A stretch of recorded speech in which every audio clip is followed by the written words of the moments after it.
오늘부터 제22대 총선 공식 선거운동이 시작되며 후보마다 표심을 잡기 위한 분위기도 한껏 달아오르고 있죠. 그만큼 남은 기간 후보들의 공약을 꼼꼼히 들여다보는 것도 중요한데요. 이번 시간에는 정책 선거 분위기 조성을 위해 41명의 KBS 제주방송 총국 시민 패널이 꼽은 현안과 관련한 후보별 정책을 들여다볼까 합니다. 활발하게 선거 관련 취재를 하고 있는 강인희 기자 자리했습니다. 어서 오십시오. 안녕하십니까? 네. 자, 먼저 제주시 갑 선거구 후보자들의 공약 한번 비교해 볼까요?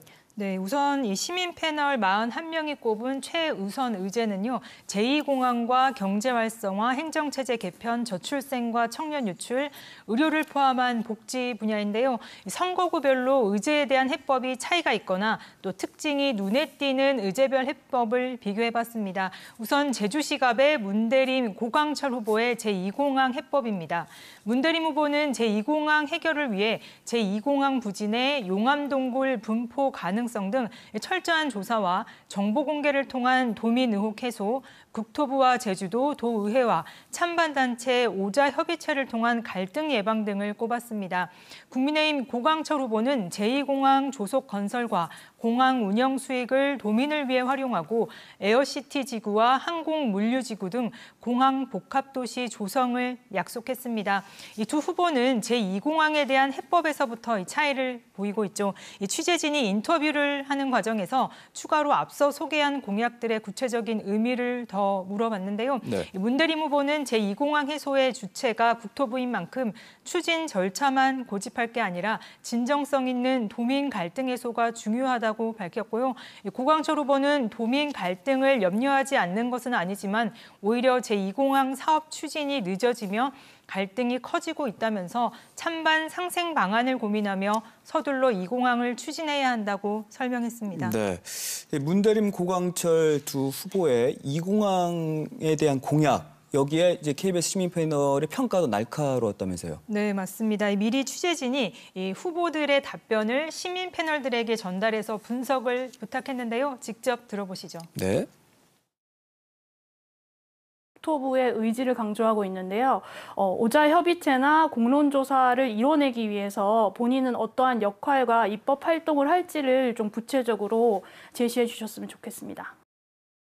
대규모 개발에 있어서 이제 예상이 충분히 될 수 있는 지역 주민들과의 갈등 문제도 어떻게 해결할 것인지 이제 논의가 전혀 없는 상태에서 큰 개발 프로젝트를 하겠다 이제 이걸 제시하고 계셔서 조금 더 구체적이고 지역 시민들하고 같이 갈 수 있는 방식의 정책이 고민이 필요해 보입니다. 이 패널들의 지적을 후보뿐만 아니라 시청자 여러분들도 잘 새겨봐야 할 것 같고요.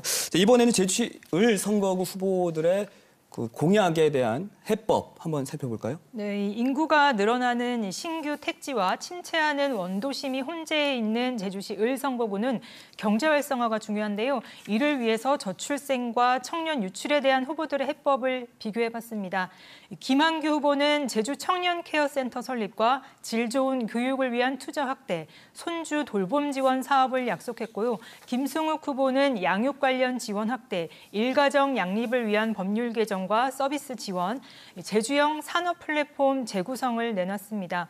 강순하 후보는 만원 청년 임대주택 제공과 돌봄 육아휴직 확대, 기후와 환경 관련 스타트업 육성을 꼽았습니다. 네, 제주시 을 선거구를 포함해서 이번 그 제주 지역 모든 선거구의 공약을 보면 저출생과 청년 유출과 관련된 공약에서 공통점이 보이는데, 그러니까 현금 지원성 정책이 많다라는 거잖아요. 이 부분 네, 좀 짚어주시죠. 맞습니다. KBS 시민 패널들이 우려한 부분이기도 한데요.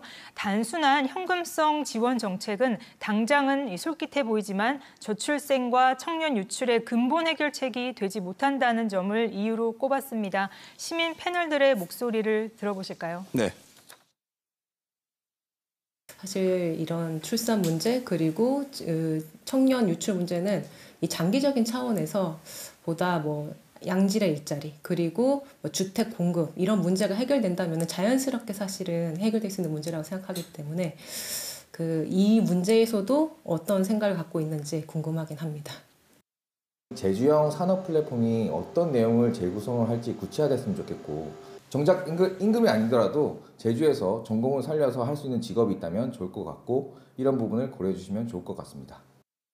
어느 지역 지역에 임대주택을 제공할 생각인지 이런 거를 좀 더 구체적으로 말씀해 주시면 좋겠다 싶더라고요. 좀 장기적인 호흡으로 제주에 정주할 수 있는 그 여건들을 주거정책 말고도 다른 정책들을 조금 더 발굴해서 발표를 해주시면 더 좋지 않을까 싶습니다. 네, 그럼 이번에는 이번 선거에서 치열한 경쟁으로 관심을 받고 있는 서귀포시 선거구 후보자들의 공약 비교해 볼까요? 네, 서귀포시 선거구에서는 경제 활성화와 복지 분야 해법을 비교해보면요. 우선 경제 활성화의 경우 위성권 후보는 소상공인 지원에 초점을 뒀습니다. 소상공인의 경영 부담을 줄이기 위한 임대료 지원과 소상공인 인력 지원을 약속했고요. 고기철 후보는 유통체계 개선을 위한 1차 산업 소득 향상과 강정한 크루즈 관광객 유치를 통한 원도심 활성화를 제시했습니다. 이어서 의료를 포함한 복지 분야를 볼까요? 위성권 후보와 고기철 후보 모두 서귀포 지역의 취약한 의료 서비스 강화의 필요성에는 공감을 했습니다. 하지만 해법은 달랐는데요. 위성권 후보는 지역 완결형 필수 의료체계 구축을, 고기철 후보는 서귀포 의료원 첨단 장비 확충을 해법으로 제시했습니다. 복지 정책으로 위 후보는 1인 가구 지원센터 설립을, 고 후보는 노인 맞춤형 일자리 제공을 약속했습니다. 이와 관련해 KBS 시민 패널들이 장애인 관련 공약이 최우선 해법에 포함되지 않은 점과 또 청년 문제와 관련해서도 보다 섬세한 정책을 요구했습니다. 출생도 마찬가지고 장애 청년이 갖고 있는 어떤 애로사항은 비장애인 청년과는 또 다른 문제점을 갖고 있을 거라고 생각을 합니다. 그래서 어떤 공약을 설계하실 때 되게 다각적이고 보편적인 관점으로 그 공약을 좀 톱어보면 어떨까. 제주형 일자리를 만들어보자.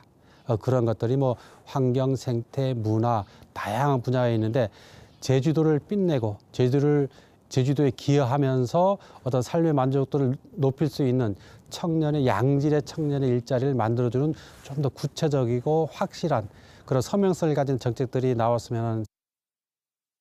네, 시민 패널들이 분석한 내용들을 공약에 다시 충실히 담아내도 보다 유권자에게 와닿는 정책이 되겠죠. 지난 23일부터 사흘 동안 KBS 제주방송 총국이 실시한 여론조사를 보면요. 아직도 후보를 결정하지 못했다는 응답이 제주시 갑과 제주시 을 선거구는 각각 21%, 서귀포시는 14%로 나타났고요. 네. 후보를 선택할 때 정책과 공약을 본다는 응답자도 25%였습니다.